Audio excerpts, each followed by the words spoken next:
यहाँ का युवा ये तय कर लिया कि भाई मुझे या तो भाजपा को हराना है, तो एक तरफ जाएगा वोट, और नहीं मुझे भाजपा को हराने का ठेका नहीं दे रखा है, मुझे सबसे पहले उन्हें सबक सिखाना है जो मेरे बुरे वक्त में खड़ा नहीं रहे, तो हो सकता है कि वो किसी और को चुने। उस घटना के बाद जो एक लंबी फहरिस्त जो वारंट का जला, और जिसमें कई ऐसे चेहरे नाम थे जो इनोसेंट थे, जिनका कहीं दूर दूर तक नहीं था मामला, वो भी वारंटी बना दिया गया और कहीं ना कहीं उनका नाम था। कहा देता हूँ कि किसको मजबूरियां रही होंगी, यूं कोई बेवफा नहीं होता, अपना भी दिल कटोल कर देखो, फासला बेवजह नहीं होता। जोहार झारखंड। जी हाँ, झारखंड विधानसभा चुनाव 2024 को लेकर कोई सीट अगर चर्चा में आई है तो वो है रांची विधानसभा। जी हाँ, इसमें क्या कुछ पूरा मामला देखने को मिला है, इस विषय को लेकर हम लोग आए हैं आज शहर के जाने माने एक ओहदेदार और वरिष्ठ पत्रकार जो हमारे साथ आज उपस्थित हैं। आज इनसे बात करेंगे और रांची विधानसभा सीट में स्पेशली आज हम लोग बात करने की कोशिश करेंगे। सर, सबसे पहले आपको जोहार। बहुत शुक्रिया जावेद साहब। क्या कुछ कहना चाहेंगे सर आपके नजरिए से, इसलिए कि आप समाज के एक रीढ़ की तरह हैं, आपके लोगों को लोग मानते हैं, आपकी बातों को सुनते हैं, आपकी बात इसलिए बहुत महत्वपूर्ण होगी सर। इस रांची विधानसभा चुनाव को लेकर जो सीटें उतार फेर देखी गई हैं, उसमें क्या कुछ आपका नजरिया है, विस्तार से दर्शकों को बताएं सर। देखिए, देश में लोकतंत्र का यह त्यौहार जो है ना, किसी धार्मिक त्यौहार से कम नहीं होता। इतनी बड़ी आबादी और इतना बड़ा लोकतंत्र, यहाँ के मतदाता भी जो है इसको किसी त्यौहार से कम नहीं देखते हैं। और जो उत्साह होता है, चाहे उत्साह स्थानीय हो चाहे राष्ट्रीय हित से जुड़ा मामला हो, लोग बढ़ चढ़ करके हिस्सा लेते हैं। चौक चौराहों से लेकर करके घर के आंगन और लेकर के दुकान से प्रतिष्ठान से लेकर के सरकारी दफ्तरों तक में सिर्फ चुनाव की चर्चा है। इसी में एक कड़ी है रांची विधानसभा का बहुत चर्चित ये हॉट सीट। चूंकि राजधानी किसी भी प्रदेश का आईना होता है, तो यहाँ से कौन सा प्रत्याशी और किस दल से जीत रहा है एक बड़े मायने रखता है। चूंकि पिछले 6 टर्म से यहाँ सीपी सिंह जो है, चंद्रशेखर प्रसाद जो है, वो यहाँ पे भाजपा के प्रत्याशी के रूप पर अपने माने झंडा लहराते रहे हैं और अच्छे खासे मार्जिन से उनकी जीत होती रही है। उसकी वजह मेरे हिसाब से ये है कि उनके खिलाफ जब भी कोई विपक्ष रहा हो, ये विपक्षी दल से हो, कांग्रेस का प्रत्याशी हो, आरजेडी का हो, कभी जेएमएम का रहा हो, ये संगठित प्रयास नहीं कर पाते। ये मेरा अपनी मत है, हो सकता है बहुत सारे लोग मेरी बात से सहमत नहीं, लेकिन मुझे लगता है कि उनके खिलाफ विपक्ष कभी एकजुट नहीं रहा है। क्योंकि गठबंधन में अक्सर देखा गया है कि किसी गठबंधन के एक टीम को या दल को अगर टिकट मिलती है, तो दूसरे गठबंधन के दल में कई ऐसे प्रत्याशी होते हैं जो सीट पर कई वर्षों से मेहनत करते हैं कि अंततः या किसी वक्त मुझे भी यहाँ पे मौका मिलनी चाहिए। इस वर्ष इस चुनाव में लगभग रांची विधानसभा सीट में वही स्थिति है, चाहे वो सत्ता दल के तरफ से भाजपा के तरफ से हो, वहां भी बागियों की लंबी फहरिस्त है। और जो जेएमएम की कैंडिडेट यहाँ पे डॉक्टर महुआ मांझी है, उनके साथ भी लगभग स्थिति वही है। कुछ चीजें दिख रही है, कुछ चीज छुपी हुई है, ये मेरा अपना आकलन है। और यहाँ पे वो मामला और गंभीर इसलिए हो जाता है कि एआईएमएम ने पहली बार झारखंड में रांची से प्रत्याशी दिया है। एक बहुत ऊर्जावान युवा है महताब आलम, हालांकि पार्टी के लिए राजनीति में एक नया चेहरा है, लेकिन चूंकि वहां उनके साथ पतंग का मामला जुड़ा है, बैरिस्टर ओवैसी का चूंकि संगठन और पार्टी का मामला है, तो मुस्लिम नौजवान में लोगों में जो उत्साह देखने को मिल रही है, तो मुझे लगता है कि कहीं ना कहीं महुआ मांझी के लिए वो परेशानी का सबब हो सकता है। मेरा ये आकलन, मेरा कयास है कि हो सकता है। अब वोटों की प्रतिशत क्या होगी, संख्या वो क्या लाएंगे, एक चिंता की विषय है और एक सोचनीय विषय है। आप बोले सर महुआ मांझी के जीत में रुकावट का काम साफ लफ्जों में कहें तो महताब आलम एमआईएम के तरफ से कर सकते हैं। तो मैं ये कह रहा हूँ कि महुआ मांझी पिछले भी सीट में लड़ी थी चुनाव, इससे और भी पहले लड़ी गई थी, 3 बार चुनाव का रिजल्ट देखने को मिला तो निराशा ही हाथ लगी उनको। तो अभी आप कह रहे हैं कि महुआ मांझी का वोट काटने का काम करेगी एमआईएम रांची विधानसभा से। मेरे शब्द ये नहीं थे, मैंने कहा कहीं ना कहीं परेशानी की सबब बनेंगे जी। मैं किसी को वोट कटवा भी नहीं कह सकता और मैं ये भी नहीं कह सकता कि फला फतह ही कर लेगा जी।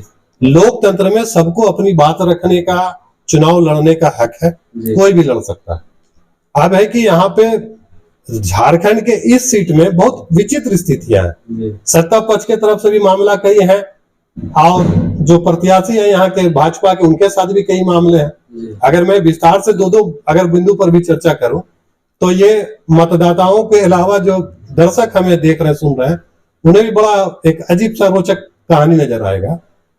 भाजपा की पिछले लोकसभा चुनाव में जो 2019 का रिसेंट 2013 में जो विधान लोकसभा चुनाव हुआ 14-24 में, जी उसमें एक नारा था कि 65 से ऊपर वाले को टिकट नहीं। तो करिया मुंडा कहीं बैठा गए, कहीं रविंदर पांडे बैठा गए और कई इस तरीके से नाम थे जो सीनियरिटी के आधार पर उनको बैठा दे के युवाओं को दिया गया मौका। लेकिन विधानसभा चुनाव में इससे विपरीत स्थितियां परिस्थितियां हैं। सीपी सिंह को यहाँ लड़ाया जा रहा है 65 प्लस। आप रविंदर पांडे को आपने वहां गिरिडीह से टिकट नहीं दिया, वो सिटिंग सीट था बीजेपी का, वो आजसू को मिला। अब उस सिटिंग सीट पर जो है रविंदर पांडे को आप विधानसभा चुनाव लड़ा रहे हैं।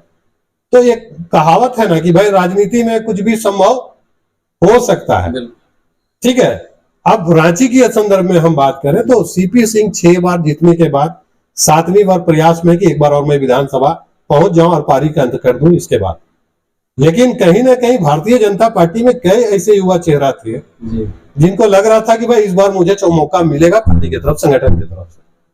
उसमें संदीप वर्मा थे, जी चूंकि उनकी पृष्ठभूमि पत्रकारिता की रही है, फिर वो भाजपा से जुड़े और उसके बाद उनको था कि भाई रांची सीट से मुझे मौका मिल सकता है। मुंचुन राय जी थे जो आजसू से अपनी शुरुआत की राजनीति, फिर उन्हें लगा कि भाई भाजपा में मुझे ज्यादा स्कोप है, भाजपा ज्वाइन किए, भाजपा में अपनी जमीन भी बढ़िया बना रहे थे। उनको भी थी अपेक्षा आकांक्षा थी कि मुझे शायद इस बार पार्टी की तरफ से मिल जाए, लेकिन उन्हें भी निराशा हाथ लगी और सब लोगों ने निर्दलीय भर दिया। अब उनके अंदर क्या चल रहा है भाई, बैठाने की बात, समझाने की बात, मान मनोबल हो रहा है, क्योंकि वहां जहां बागी होते वहां मान मनोबल होता है। लेकिन बैठाने के बावजूद भी वो किस हद तक पार्टी को अंदर से छोड़ देंगे, जो भीतर घात बोलते हैं। नहीं तो ये तो ऑब्वियसली प्रेस कॉन्फ्रेंस उन्होंने कर दिया, मुंचुन राय ने आकर ऑन कैमरा कह दिया कि मैंने अपना नामांकन वापस ले लिया। देखिए जावेद जी, एक राजनीति में 2 चीजें होती हैं, कहने के लिए कुछ होता है, करने के लिए कुछ होता है। पार्टी संगठन या किसी भी दबाव में स्टेटमेंट जारी करना एक अलग चीज है, लेकिन बोलते हैं ना कि जो दिल से चोटिल होता है, अंदर से जिसको जख्म लगती है, वो बहुत तिल मिलाता है और तिलमिलाहट में ही सामने वाले को नुकसान देता है। भीतरघात किस तरीके से होगा, कहां होगा, ये कहना मुश्किल है। मीडिया में ये बता देना कि भाई ऑल थिंग इज ओके यार, सब कुछ ठीक ठाक चल रही है, वो एक अलग चीज है। मतलब इस बार सीपी सिंह का भी थोड़ा कहें तो मजबूरियां कुछ रही हैं, या क्या कहेंगे उनको? वही आपने भी एक लाइन कहा, मैं उसको दोहरा देता हूँ कि कुछ तो मजबूरियां रही होंगी। यूं कोई बेवफा नहीं होता, अपना भी दिल टटोल कर देखो, फासला बेवजह नहीं होता। संगठन में मान मनोबल करके बैठा दिया गया। लेकिन मेरा जो अपनी 25-26 साल का जो पत्रकारिता का अनुभव है, उस आधार पर मैं कह सकता हूं कि सीपी सिंह जी को ये इन दोनों प्रत्याशियों के जो समर्थक है, उनके शुभ वेल विचार है, शुभचिंतक है, कहीं ना कहीं जख्म देंगे, छोड़ देंगे, ये मेरा मानना है। जी सर, तो अब बात करें मुस्लिम की हित ऐसी बनती है MIM, जिन्होंने इस बार रांची विधानसभा से भी अपना प्रत्याशी उतारा है, और नौजवानों में जैसा आपने भी कहा और मैंने भी अपने नजरों से देखा है कि उसमें भी उत्साह है। आप अपना ओपिनियन क्या रखते हैं सर इसमें? आप किस नजरिए से देखते हैं इस पार्टी के बारे में? देखिए, मीम का मतलब होता है, MIM का मतलब ही होता है कि बैरिस्टर असदुद्दीन ओवैसी, ठीक है, आए नहीं आए, उनके चेहरों को देखकर कहीं भी कैंडिडेट आप दे दिए, उन्हीं के नाम पर वोट मिलता है। रांची सीट एक बहुत ही मेरे हिसाब से जो अंग्रेजी का शब्द कॉम्प्लिकेटेड है, बहुत कॉम्प्लिकेटेड सीट है। और यहाँ पे वोटिंग भी जो होता है, वोटिंग बिहेवियर बल्क पर होता है। अगर एक मोहल्ला या टोला किसी एक पार्टी को तय कर लिया कि इसको देना है तो देना है, दूसरे प्रत्याशी की वहां चलती ही नहीं है। तो इस नेचर का यहाँ पे बूथ्स है। अब चुटिया का क्षेत्र एक बड़ा बल्क है, अगर हिंदपड़ी की कह ले तो मुस्लिमों का एक बड़ा बल्क है। तो ये वोटिंग बिहेवियर जो है किसी प्रत्याशी का किस्मत तय कर देता है कि इसको यहां से इतना वोट आना है। युवाओं की बात आपने किया कि मीम ने एक बहुत नया चेहरा दिया। मैं किसी की आलोचना नहीं कर रहा हूं, संगठन में चेहरा के साथ साथ उसकी मकबूलियत, एक्सेप्शंस जो बोलते हैं ना, कि वो लोगों के बीच में कबूल है कि नहीं। चेहरे अच्छे हो सकते हैं, बाकी कुछ हो सकता है, लेकिन अंततः समय लास्ट आवर में जिस दिन वोटिंग होती है भारत का वोटिंग बिहेवियर जो है, मत व्यवहार अंतिम समय में जल्द बहुत तेजी से बदलता है। कोई प्रोपेगेंडा हुआ, अफवाह उड़ा, इधर का वोट उधर चला गया। लेकिन मुस्लिम क्षेत्रों की बात करें तो 2-3 घटना बहुत तेजी से उभर करके आ रही है कि रांची में 2022 में 10 जून को एक घटना होती है महात्मा गांधी रोड पर, एमजी रोड पर। वो बहुत अच्छी घटना हम नहीं कह सकते हैं, 10 जून 2022 2022 की बात है। और प्रत्यक्ष आप लोग उस घटना में प्रत्यक्षदर्शी रहे, आप लोगों ने बढ़िया कवरेज दिया था। तो मैं इसलिए दोहराना चाह रहा हूं, उस घटना के बाद जो एक लंबी फहरिस्त जो वारंट का जला और जिसमें कई ऐसे चेहरे नाम थे जो इनोसेंट थे, जिनका कहीं दूर दूर तक नहीं था मामला, वो भी वारंटी बना दिए गए और कहीं ना कहीं उनका नाम था। तो मुस्लिम समाज के युवाओं में एक ऐसा मैसेज गया उस घटना के बाद, उससे सत्ता दल से वो सबसे ज्यादा दुखी है कि भाई जिन्हें हमने सींच कर करके खून पसीने बहा करके जिस सरकार को हमने लाया, इस घटने में सरकार कंप्लीट मूक दर्शक बनी रही। आज एक बंदे ने फोन किया मुझे, एज ए जर्नलिस्ट मुझे फोन किया कि सर देखिए ना, फिर कल से पुलिस हम लोगों को परेशान कर रही है। क्या मामला है? वही 10 जून की घटना पर। तो हमने कहा कि आप जिन्हें रहबर मानते हो, जो आपके पॉलिटिकल रहबर है, उनको बोलिए, अपनी दर्द पीड़ा बताइए। तो उन्होंने कहा कि कोई फोन नहीं उठा रहा है। तो इससे सहज अनुमान लगाया जा सकता है कि 10 जून की घटना के बाद रांची शहर के जो अल्पसंख्यक वर्ग के जो मुस्लिम युवा जो है, वो बहुत तकलीफ में है, बहुत क्रोधित है और पीड़ित भी है। उनका साफ कहना है कि जो मेरे दुख में, मेरे बुरे वक्त में साथ नहीं था, मैं उसके साथ नहीं। इससे आप अर्थ निकाल सकते हैं उनकी सोच क्या है और वोटिंग के दिन का क्या सोच है। अच्छा, लोग तो ये भी कहते नजर आ रहे थे कि सरकार पत्थरगड़ी मामले को खत्म कर दी, लेकिन 10 जून मामले को चाहती तो खत्म कर सकती थी, लेकिन उन्होंने ऐसा नहीं किया।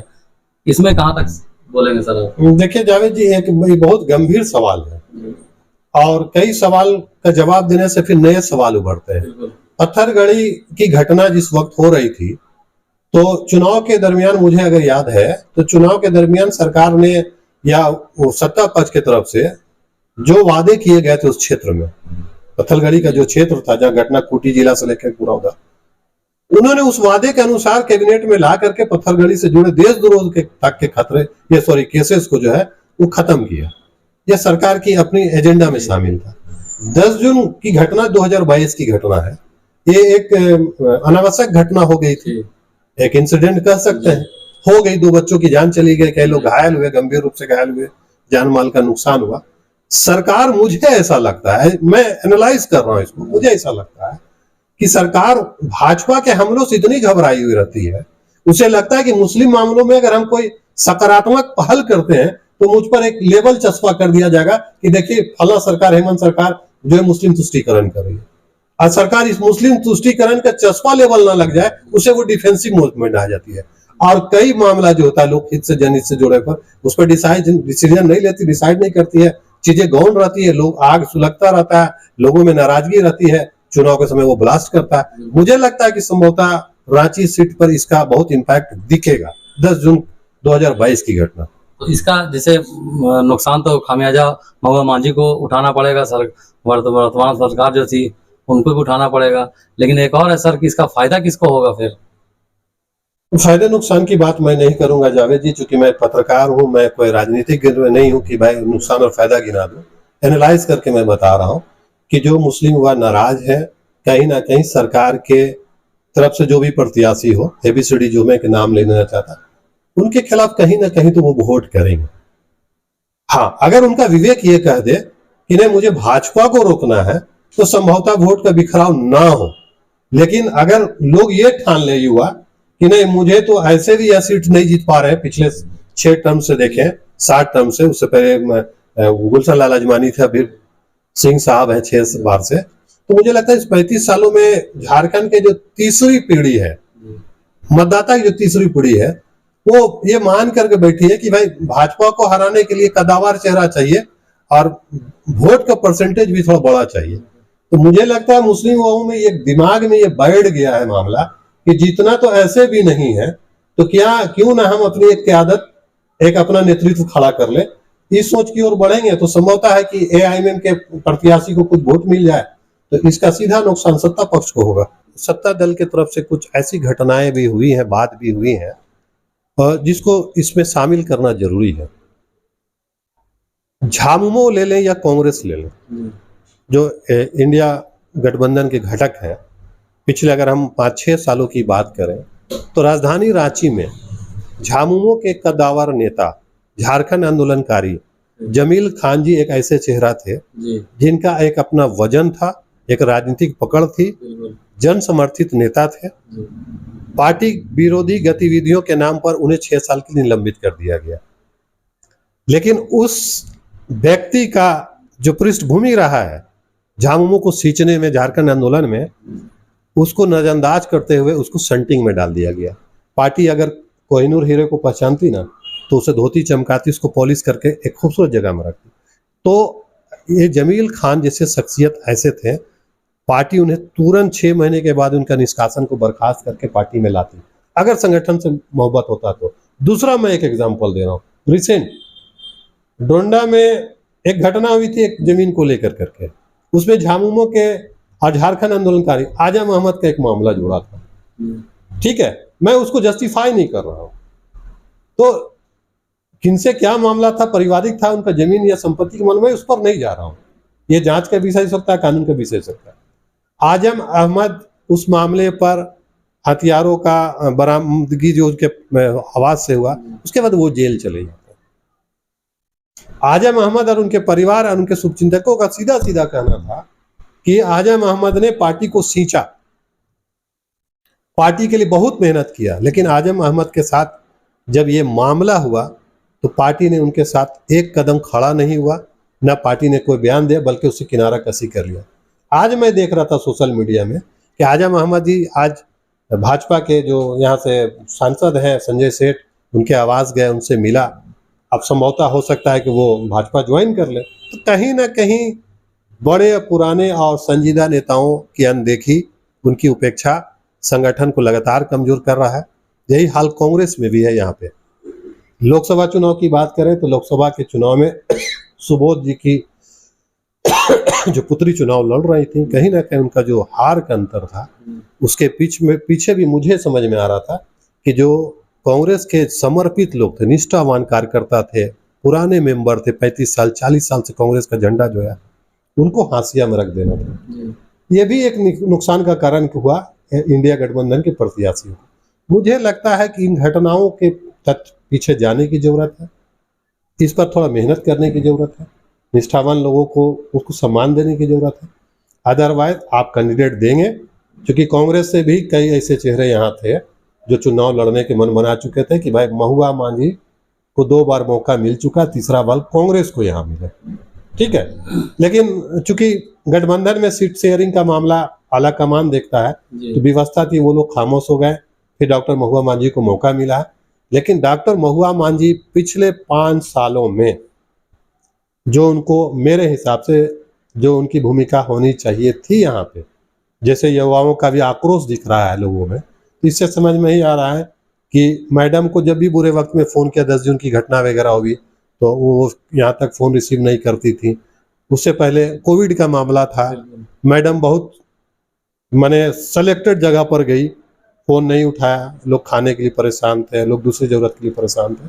युवाओं में एक नाराजगी है इस बात में। तो मैडम से मैंने खुद बात किया था और मैडम का जवाब आया था इसमें कि हिंदपीढ़ी तो सील था, तो मैं कैसे मदद वहाँ कर सकती थी, कैसे अंदर जा सकती थी। मैडम को इस कंटेनमेंट जोन में आने के लिए किसी ने नहीं कहा था। आपके पास इतने सामर्थ्य थे, आपके पास इतने संसाधन थे, अप्रोचेस थे, सरकार आपकी थी और आप यहाँ से कैंडिडेट रही हैं, तो आप तो बहुत कुछ करा सकती थी। ये मेरा नहीं कहना है, ये हिंदपीढ़ी के पीड़ित परिवारों का कहना है। मैडम चाहती तो स्पेशली सीएम ने किट बंटवाया, सीएम तो खुद नहीं बांट रहे थे, आप प्रशासनिक आमला ही करता है। ये मेरा आरोप नहीं है, जो मैं एनालाइज कर रहा हूँ एज ए जर्नलिस्ट, चूंकि मैं कोविड में मैं खुद 4 महीना घर से काम किया, उस दरमियान लोगों का बहुत सारे चीज देखने समझने को मिला कि जनप्रतिनिधियों को लेकर के कितना आक्रोश था। मेयर हो, डिप्टी मेयर हो, जो भी हो, बहुत आक्रोश था। तो लोग जो कह रहे हैं कि मैडम इसमें नहीं, ये मेरा आरोप नहीं है, मेरी जाति कोई उनसे कोई मामला नहीं है। ये लोग जो कह रहे हैं इस वोटिंग के समय में, अंतिम वक्त में, अब गिनती का 10-12 दिन बचे हुए हैं, तो लोगों का माइंड सेटअप ये है। अब कहाँ तक महुआ मांझी इस चीज को डैमेज कंट्रोल को माने ठीक ठाक कर सकती हैं, तो उनका विषय है। लोग तो सोच रहे हैं सर कि जैसे एमआईएम उसकी पार्टी आई है तो उनको तो मौका पहली बार मिला है वोट करने का, एमआईएम असदुद्दीन ओवैसी के पार्टी को।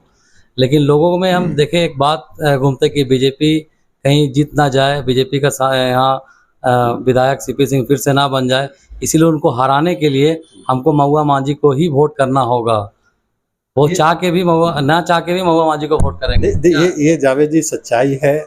अगर आप शहर चौक चौराहों में घूम रहे हैं, मैं भी घूमता हूँ, मैं भी देखता हूँ, लोगों में दो ही चीज चल रहा है अभी, खासकर अल्पसंख्यक क्षेत्रों में यही बात चल रहा है कि यही बातें हो रही हैं, चौक चौराहों पर, चौपाल पर ही बातें हो रही हैं कि अगर हम वोट बंटने देते हैं, मैं किसी पार्टी कैंडिडेट का नाम नहीं ले रहा, बंटने देते हैं तो इसका सीधा लाभ भारतीय जनता पार्टी के प्रत्याशी सीपी सिंह को होगा। कुछ लोग ऐसे हैं माइंड सेटअप, युवा जो है, मुस्लिम युवा, खासकर जो नए वोटर बने इस बार, उनकी सोच ये है कि हम तो 7 बार से इनको जिताते आए, मौका दिए, नहीं जीत पाए, तो क्यों ना हम अपना नेतृत्व कायद खड़ा कर लें, जो ओवैसी साहब चाहते हैं। तो कुछ युवा का सोच इस तरीके से कि चलो भाई, इनको तो दिया 7 बार मौका, जितना सीपी सिंह को है, तो क्यों ना हम अपना एक लीडरशिप खड़ा कर लें, जो 10 जून की घटना या कोई भी ऐसी घटना जो हमारी आवाज उठावे, रोड से लेके अगर सदन में जाए तो सदन तक में। ये दो टाइप का माइंड सेटअप चल रहा है। एक वर्ग ये चाह रहा है। तो झारखंड में एमआईएम कब मुसलमानों के लिए कुछ किया है सर, आप अपने नजरिए से बताइए। देखिए, राजधानी रांची की बात करें तो यहाँ पे बूथ स्तर पर कोई माने मीम का आधार नहीं रहा। बिल्कुल। जब चुनाव नजदीक आता, मेरी अपनी जातीय ओपिनियन, व्यक्तिगत मेरा इस पर विश्लेषण है कि एआईएमएम 4.5 साल तक कहीं नजर नहीं आता जी। राजधानी रांची में 2-4 लोगों ने एआईएमएम को जिंदा रखा था जी। वो शाहिद अय्यूबू से लेकर करके कई से नाम चेहरे थे, ठीक है, जिन्होंने एक पहचान बना कर रखी। कोई घटना, कोई मामला हुआ, सड़क पर प्रदर्शन करना, किसी चीज का विरोध प्रदर्शन करना, धरने पर बैठ जाना, तो इससे लगता था कि मीम का अस्तित्व यहाँ पर है, उसकी उपस्थिति नजर आती थी।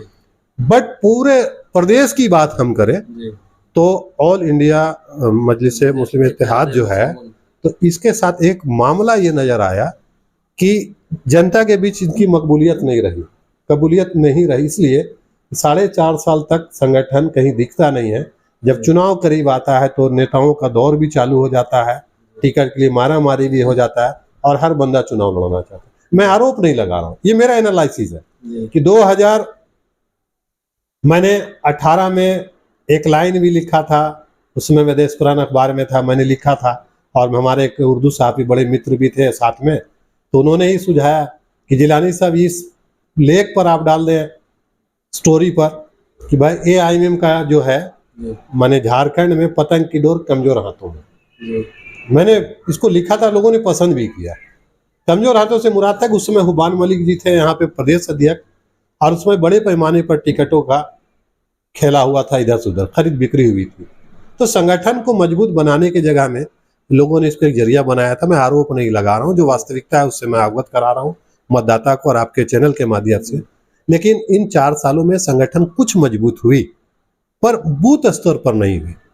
अभी देख रहा हूँ कि रांची सीट पर जब से ये महताब आलम जी बता रहे हैं ना, महताब आलम जी आए हैं, तो मुस्लिम क्षेत्र में युवाओं में एक उत्साह देखने को मिल रहा है। लेकिन ये उत्साह कितना वोट में कन्वर्ट होगा, वो बदलेगा, ये एक अलग चीज है। चूंकि ओवैसी साहब भी आते हैं तो उनके प्रोग्राम में 50,000, 60,000, 1 लाख लोगों की भीड़ हो जाती है, वो पूरे प्रदेश से चले आते हैं। लेकिन एक प्रॉपर असेंबली सीट पर या लोकसभा सीट पर उतने आबादी अगर वोट कर दे तो उसकी प्रत्याशी जीत जाएगा। भीड़ जुटाना एक अलग चीज है और उसको वोट में बदलना एक अलग चीज है लोकतंत्र में। लेकिन सर आप जैसा बोल रहे हैं, लेकिन हम आपको बात बताएं कि लोगों में अभी भी असमंजस सी फैली है। लोग देखिए, जो सोच रखते हैं वो डिसीजन कर लेते हैं, लेकिन बहुत से लोग हैं जो अभी भी अपने इदारों के पीछे चलते हैं। मुस्लिम समाज में एक बड़ा इदारा है, लोग अभी भी आसरा में हैं कि वहाँ से हमको कुछ कॉल हो और वोट देने के बारे में बताया जाए। तो अभी तक किसी भी इदारा से, मुस्लिम समाज के किसी भी इदारे से अभी भी कोई भी ऑफिशियल स्टेटमेंट नहीं है जारी हुआ है कि आप फला को वोट करो। तो आपको लगता है सर ऐसा कि मुस्लिम समाज में ऐसा होना चाहिए कि एक ऑफिशियल स्टेटमेंट जाए कि हाँ आपको ये वोट करना है, कि लगे कि नहीं मुसलमान भी एक प्लेटफॉर्म में है, या फिर बिखरा हुआ है? क्या देख रहे हैं सर? लोकतंत्र में ये सबसे बड़ी गंभीर विषय है कि वोटिंग को प्रभावित करने के लिए बल्क पर किसी संगठन, किसी संस्था या धार्मिक संगठन की तरफ से अगर ये प्रोवोक किया जाए या एक मिजाज बनाया जाए कि भाई आप फला को वोट दें, फला जीत जाएगा। मैं एक सवाल करता हूँ तमाम दर्शक से, आप पत्रकार हैं, पत्रकार से पहले रांची के हुआ, आप एक सब सिटीजन है, नागरिक है, मैं आपसे भी सवाल कर रहा हूँ जो दर्शक देख रहे हैं, क्या देश में भाजपा को हराने का ठेका सिर्फ मुसलमानों ने रखा है? क्या देश में संविधान का रक्षा करने का ठेका सिर्फ मुसलमानों ने ले रखा है? नहीं, 1,40,40,000,000 की जो आबादी है, सबकी बराबर की जिम्मेवारी है कि अपने मत का हम सही व्यवहार करें और उस शख्स को या उस संगठन या उस पार्टी को लाएं, उस सरकार को लाएं जो संविधान को अक्षरशः लागू कराए।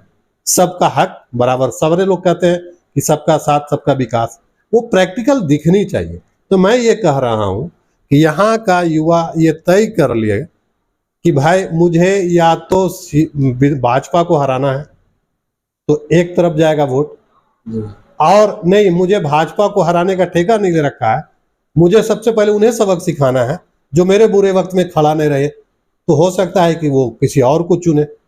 मैं एआई में या फिर मैं टाइगर जयराम महतो की पार्टी की बात नहीं कर रहा हूँ। विकल्प है, मतदाता के पास विकल्प है। आइदर वो तो तय करेगी कि मुझे भाजपा को रोकना है, तो किसी के बिना बोले हुए किसी संगठन, किसी मौलवी, किसी धार्मिक गुरु, अंजुमन इस्लामिया सरीके, कोई संगठन को बोलने की जरूरत नहीं।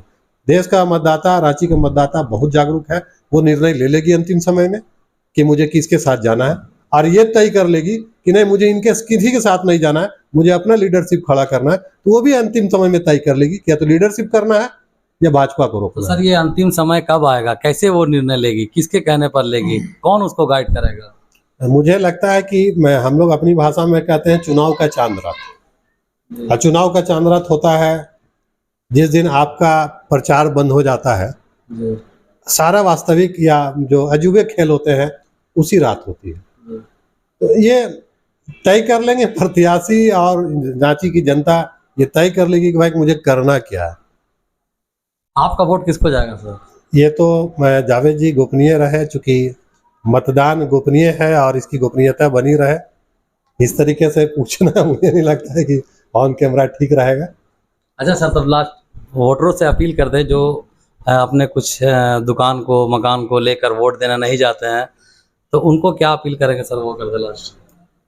सोशल मीडिया में एक मैंने देखिएगा कि कई बार विज्ञापन चलता है या कई बार सूचनाएं प्रसारित की जाती हैं, उसमें कहा जाता है कि वोट के लिए निकले, अपील करें। जो लोग दुकान, मकान, कारोबार या किसी मामले की वजह से नहीं जाते, या ये कोई परिवार सोचता है कि मैं मेरी बच्चे, मेरी बेटी, बेटियां, मेरी पत्नी नहीं जाएगा तो क्या होगा, फलाना तो जीत ही जाएगा, मैं उनसे ये कहूंगा कि आप अगर ये सोच रहे हैं तो सैकड़ों हजारों परिवार ये सोचता होगा मेरे नहीं जाने से क्या होगा, बाकी लोग तो वोट दे देंगे। तो आप लोकतंत्र के इस पर्व में अगर हिस्सा नहीं लेते हैं तो मुझे लगता है कि आपसे बड़ा बदनसीब और लोकतंत्र को सबसे ज्यादा नुकसान पहुंचाने वाले शख्स आप हैं कि वोटिंग के लिए नहीं निकलते। आप वोट किसको देते ये माने नहीं रखता है, आप निकले, आप अपने राइट का, इस अधिकार का पूरा इस्तेमाल करें ताकि आप अपने पसंद की सरकार, अपने पसंद का जनप्रतिनिधि लाएं जो आपके हित की बात करे, जो शिक्षा की बात करे, जो स्वास्थ्य की बात करे, एक सर्वहारा समाज की बात करे, आपके और हमारे बच्चों की नौकरी की बात करे, अच्छा एजुकेशन की बात करे, देश ज्यादा तरक्की करे, इसकी बात करें। वैसे लोगों को चुने, वैसे दलों को लाएं। लेकिन हम वोट देंगे नहीं, हम वोट देने परिवार को लेके जाएंगे नहीं, लेकिन भाषण कहाँ देंगे? रोड के किनारे, चाय की दुकान पे, नाली की दुकान पे, इसको हटा दो, ये फालतू पार्टी है, ये फलाना पार्टी, ढकाना पार्टी। उनको ये भी अधिकार नहीं होगा, जो वोट के लिए नहीं निकलते हैं उनको किसी की आलोचना करने का भी अधिकार नहीं होना चाहिए। ठीक है सर, बहुत बहुत शुक्रिया। बहुत शुक्रिया। तो सारे दर्शकों से अपील की जो भी इस खबर को, इस न्यूज़ को देख रहे हैं, शेयर जरूर कर दें ताकि आम लोगों तक जानकारी पहुंच जाए। तब तक के लिए लेंगे आपसे अलविदा। जय हिंद, जय भारत।